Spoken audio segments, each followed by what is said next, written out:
किसी ने बड़े ही कमाल की बात कही है, अश्कों में सदमों में जख्मों में मिलता है। अश्कों में सदमों में जख्मों में मिलता है, सबक जिंदगी का कहाँ दो चार किताबों में मिलता है।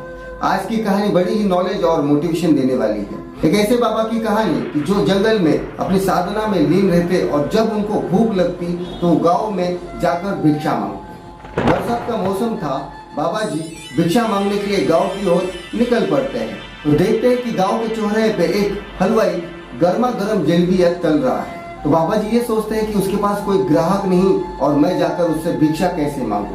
तो वो दूर खड़े होकर उस जलेबी को निहारते रहते हैं। तभी हलवाई देखता है कि दूर से बाबा जी जलेबी को निहार रहे, तो ये सोचता है कि शायद उन्हें बड़ी भूख लगी है। तो हलवाई उस बाबा जी को बुलाते हैं और कहते हैं, आपको भूख लगी है, मैं आपको खाने के लिए कुछ जलेबी और समोसे देता हूँ। तो बाबा जी बड़े खुश हो जाते हैं। तो हलवाई गरम समोसे और जलेबी एक प्लेट में लेकर उस बाबा जी को दे देते हैं। तो बाबा जी तेजी में वो खा लेते हैं और प्लेट देते हुए उस हलवाई से कहते हैं कि भगवान तुम्हारा भला करे, तुम्हारी ये जो दुकान है ऐसे दो चार दुकान इस गांव के अंदर तुम्हें मिले।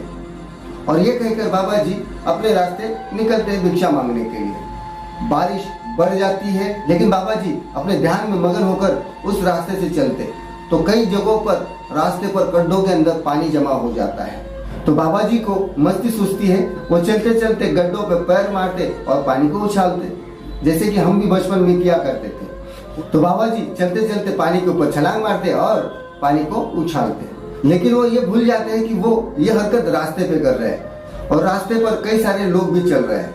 तो ये हरकत करते करते पीछे से एक नवविवाहित जोड़ा आता है, एक दूल्हा दुल्हन का।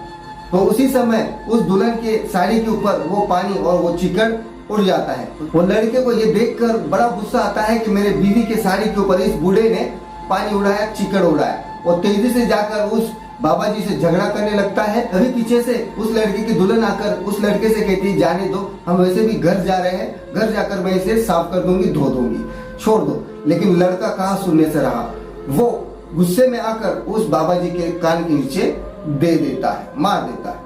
और बाबा जी को ये थप्पड़ इतने जोर से लगता है कि बाबा जी नीचे गिर जाते हैं और वो जो जोड़ी है वो तेजी से अपने घर की ओर निकलने लगती है।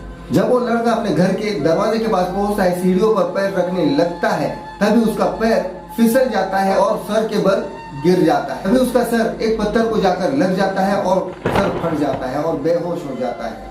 तभी उसकी पत्नी देखकर चिल्लाने लगती है, रोने लगती है और सभी से मदद मांगने लगती है और कहती है कि मेरा पति बेहोश हो गया है, कोई मेरी मदद करो।